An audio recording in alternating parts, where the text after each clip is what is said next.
तीनों में आप देखिए तो ये जो हमारी संख्या है, ये और ये, इन ऊपर वाली संख्याओं को हम क्या कहते हैं? इसको बोलते हैं परमाणु भार कहते हैं। अच्छा बताओ, दो बातों को पहले समझते हैं। एक तो हमारा परमाणु क्रमांक, एक हमारा हो गया परमाणु क्रमांक और दूसरा हो गया परमाणु भार। सबसे पहले हम लोग समझेंगे परमाणु क्रमांक को। तो कोई भी तत्व है, कोई भी एक तत्व है, उसका एक नाभिक होगा, क्यों छात्रों? और नाभिक में होते हैं प्रोटॉन और न्यूट्रॉन। कौन कौन होता है? इलेक्ट्रॉन जो होते हैं वो बाहर चारों तरफ ऐसे ऐसे गति करते रहते हैं, मतलब नाभिक के चारों ओर वृत्तीय कक्षा में गति लगाते रहे, सर्कुलेशन करते रहते हैं। बीच में ये नाभिक है, ये क्या है छात्रों? ये है आपका नाभिक। नाभिक में कौन कौन से कण होते हैं? प्रोटॉन और न्यूट्रॉन। और किसी भी परमाणु के नाभिक में उपस्थित प्रोटॉनों की संख्या को, केवल प्रोटॉन की संख्या, यानी परमाणु क्रमांक क्या होता है हमारा? पी होता है। किसी भी परमाणु के नाभिक में उपस्थित प्रोटॉन की संख्या, यानी इस नाभिक में पी और एन में से केवल पी हमारा परमाणु क्रमांक कहलाता है। लेकिन दूसरी तरफ परमाणु भार की अगर हम बात करेंगे तो कोई भी हमारा जो परमाणु है, उस परमाणु के नाभिक में उपस्थित प्रोटॉन और न्यूट्रॉन, यानी दोनों पी और एन, प्रोटॉन और न्यूट्रॉन की संख्या के योग को, मतलब अगर दो प्रोटॉन है और दो न्यूट्रॉन है तो दो दो चार हो जाएंगे। प्रोटॉन और न्यूट्रॉन की संख्या के योग को, इन दोनों को मिला करके, यानी P प्लस N, इसको क्या कहेंगे? ये हमारा परमाणु भार होगा। ये हमारा क्या होगा?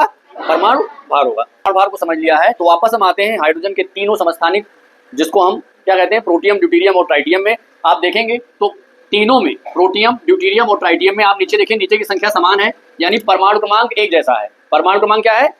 लेकिन परमाणु भार 1, 2 और 3, मतलब संख्याएं बदली हुई हैं। तो ऐसे तत्व जिनके परमाणु क्रमांक क्या होता है? परमाणु क्रमांक कैसे हो? समान हो। परमाणु क्रमांक क्या हो? समान।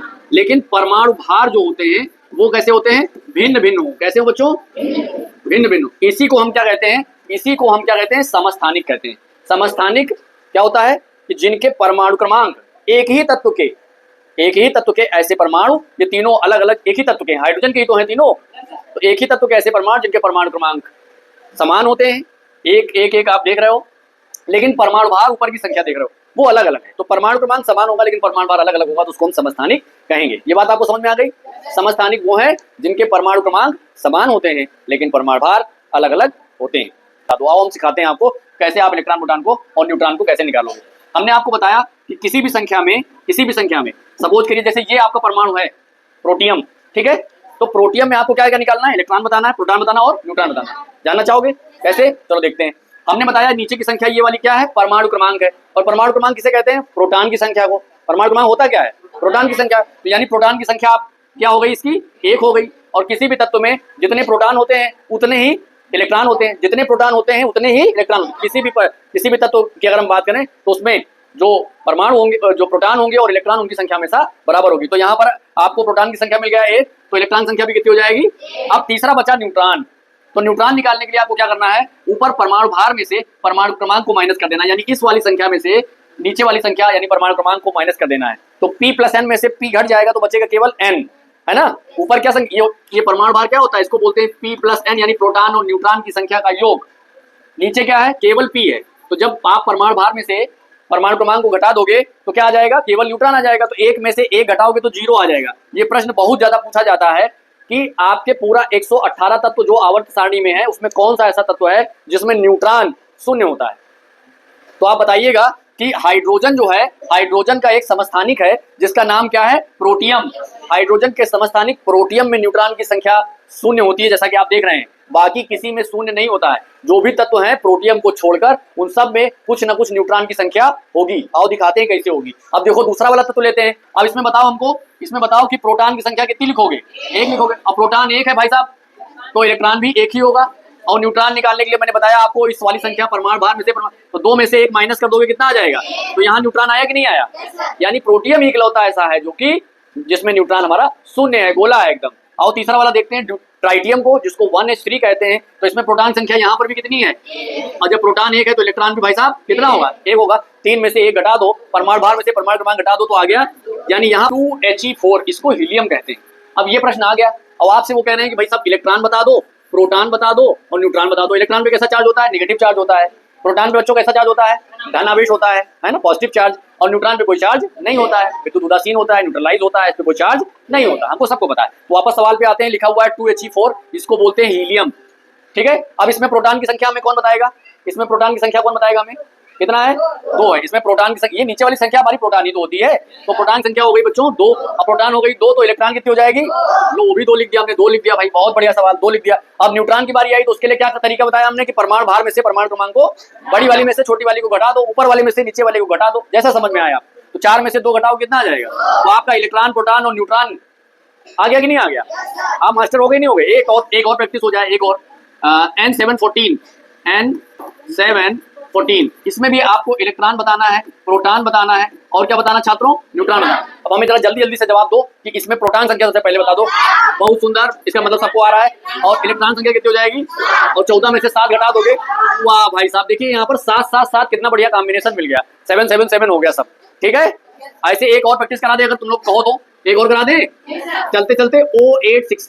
O816, तो इसमें इलेक्ट्रॉन बताना है आपको, प्रोटॉन बताना है आपको और न्यूट्रॉन बताना है आपको। तो इलेक्ट्रॉन कितना हो जाएगा, अब यहीं से लोग बोलना शुरू कर दिए, नहीं पहले हम लोग यहाँ शुरू करते थे 8 8 और 8, लोग यहाँ पर भी 8 8 8 हो गया। तो ये तो हो गया सामान्य प्रश्न, आपको इलेक्ट्रॉन, प्रोटॉन, न्यूट्रॉन निकालने का। इसमें कुछ दूसरी तरीके से भी प्रश्न आ सकते हैं, आइए हम उनको देखते हैं।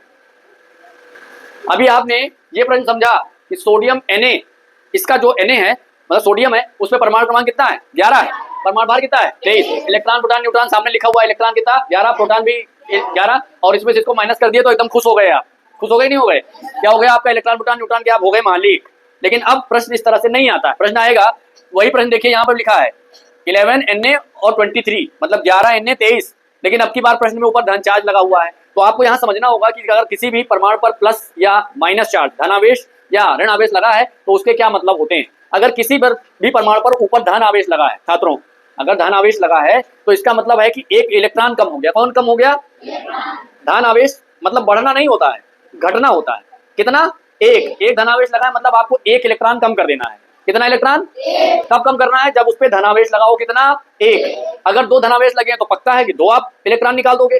3 लगा है तो आप 3 इलेक्ट्रॉन निकाल दोगे। अगर 4 धनावेश लगा है तो कितने इलेक्ट्रॉन निकालोगे, क्लियर हो गया। आओ पहले इधर देख लेते हैं पहले इसको, तब उसको निपटते हैं फिर दूसरा वाले को। तो ये यहाँ देखिए, अब इसका भी इलेक्ट्रॉन आपको निकालना है, प्रोटॉन आपको निकालना और इसके घर में भी न्यूट्रॉन भेजना है। तो सबसे पहले हम लोग प्रोटॉन को लिखेंगे। तो प्रोटॉन की संख्या कितनी दिख रही है, इसमें कोई दिक्कत नहीं, आप 11 लिख दीजिएगा। अब बारी आएगी इलेक्ट्रॉन की, तो सुन लो, हमने बताया है कि जितने प्रोटॉन होंगे उतने ही इलेक्ट्रॉन होंगे, तो 11 होना चाहिए इलेक्ट्रॉन। कितने होना चाहिए, लेकिन होंगे कितने, 10। क्यों, क्योंकि 1 निकल गया, 11 ही था लेकिन 1 धनावेश लग गया, इलेक्ट्रॉन की 1 कमी हो गई, तो 10 11 नहीं, अब कितने हो जाएंगे, तो हो गया बस, अब आपका काम ओके। और आपको जब न्यूट्रॉन निकालने की बारी आएगी तो आप सीधा परमाणु क्रमांक में से परमाणु भार में से परमाणु क्रमांक को माइनस करेंगे, बड़ी संख्या में से छोटी संख्या को माइनस करेंगे और हो जाएगी वो संख्या कितनी बच्चों, 12। तो ये आपका उत्तर हो गया सही। अब आइए तीसरे तरीके का प्रश्न देखते हैं। कौन सा है तीसरा तरीके का प्रश्न भाई, तीसरा तरीके का प्रश्न ये है, लिखा है O816। तो इसमें अगर आपको इलेक्ट्रॉन निकालना है, प्रोटॉन निकालना है और न्यूट्रॉन निकालना है, तो आपको पता है कि इसमें प्रोटॉन कितना हो जाएगा, लो भैया बहुत खुशी लिख दिया हमने। अगर किसी भी परमाणु पर निगेटिव चार्ज लगा है तो मतलब इलेक्ट्रॉन बढ़ेगा, 1 लगा हुआ है ना यहाँ, 1 बढ़ेगा 2 लगा है तो 2 आपको इलेक्ट्रॉन बढ़ाना, लेकिन किसको बढ़ाना है, हाँ प्रोटॉन को नहीं बढ़ाना, न्यूट्रॉन को नहीं बढ़ाना। कौन बढ़ेगा घटेगा, इलेक्ट्रॉन ही बढ़ेगा घटेगा, ये बात बहुत महत्वपूर्ण है। तो यहाँ पर इलेक्ट्रॉन में इस पे 1 माइनस चार्ज लगा, मतलब 1 इलेक्ट्रॉन और बढ़ेगा, तो 8 की जगह ये क्या हो जाएगा 9, और 16 में से 8 माइनस करोगे हो जाएगा 8। इस तरीके से आपने इलेक्ट्रॉन, प्रोटॉन, न्यूट्रॉन की संख्या निकालना सीखा, वो भी तब निकालना सीखा जब उस पर कोई धनावेश या ऋणावेश हो। धनावेश होगा तो इसका मतलब आपको क्या करना है, इलेक्ट्रॉन को कम करना है, और अगर ऋण आवेश होगा जितना होगा उतने आपको इलेक्ट्रॉन की संख्या बढ़ानी होगी। उम्मीद है समझ में आ गया होगा आपको। देखिए यहाँ पर लिखा हुआ है C614 और ये लिखा हुआ है N714। इसमें दोनों में देखिए ध्यान से, इस वाले में और इधर इस वाले में, दोनों में परमाणु भार को जरा ध्यान से देखिए दोनों के, तो दोनों का परमाणु भार क्या है, परमाणु भार ये देखिए समान है, ये चीज आपकी परमाणु भार समान है। लेकिन दूसरी तरफ जरा परमाणु क्रमांक को जरा ध्यान से देखिए, ये परमाणु क्रमांक है और ये परमाणु क्रमांक है, ये दोनों परमाणु क्रमांक क्या समान है, नहीं है। तो ऐसे तत्व ध्यान से देखिए, C614 N714, यहाँ नीचे की तरफ दोनों के परमाणु क्रमांक लिखे हैं, ऊपर की तरफ दोनों के परमाणु भार लिखे हैं। ऐसे तत्व जिनके परमाणु भार समान हो, क्या हो, परमाणु भार ये देखिए समान है, लेकिन परमाणु क्रमांक 6 और 7 है, यानी अलग अलग है, तो इसी को क्या कहेंगे कि परमाणु क्रमांक हमारा भिन्न है। तो ऐसे तत्व जिनके परमाणु क्रमांक तो अलग अलग हो लेकिन परमाणु भार कौन चीज समान हो, परमाणु समभारिक कहेंगे। क्या कहेंगे, आइसोबार्स। इंग्लिश में हम क्या कहेंगे, आइसोबार्स कहेंगे, हिंदी में समभारिक कहेंगे। इसका उदाहरण आप देखिए, इसमें इलेक्ट्रॉन प्रोटॉन न्यूट्रॉन की गणना कर लिया जाए तो इसमें इलेक्ट्रॉन कितना हो जाएगा 6, इसमें प्रोटॉन कितना हो जाएगा 7। कैसे हो जाएगा भाई, 6 ही होगा, हमने 7 लिख दिया तो जितने इलेक्ट्रॉन, हाँ 6 हो जाएगा, और 14 में से 6 माइनस कर दो तो ये हो जाएगा 8। जरा इधर भी आप देख लीजिए तो N714 में तो इलेक्ट्रॉन कितना हो जाएगा 7 और प्रोटॉन कितना हो जाएगा, और ये 7 हो जाएगा। 14 में से 7 माइनस कर देंगे तो आपको ये समभारिक पता चले। इस तरीके से आपने समस्थानिक जाना कि अगर परमाणु क्रमांक समान है और परमाणु भार अलग अलग है तो हम उसको समस्थानिक कहेंगे, लेकिन अगर परमाणु क्रमांक हमारा अलग अलग है और भार, जिसको परमाणु भार कहते हैं, वो समान है तो हम उसको समभारिक कहेंगे, आइसोबार और आइसोटोप्स।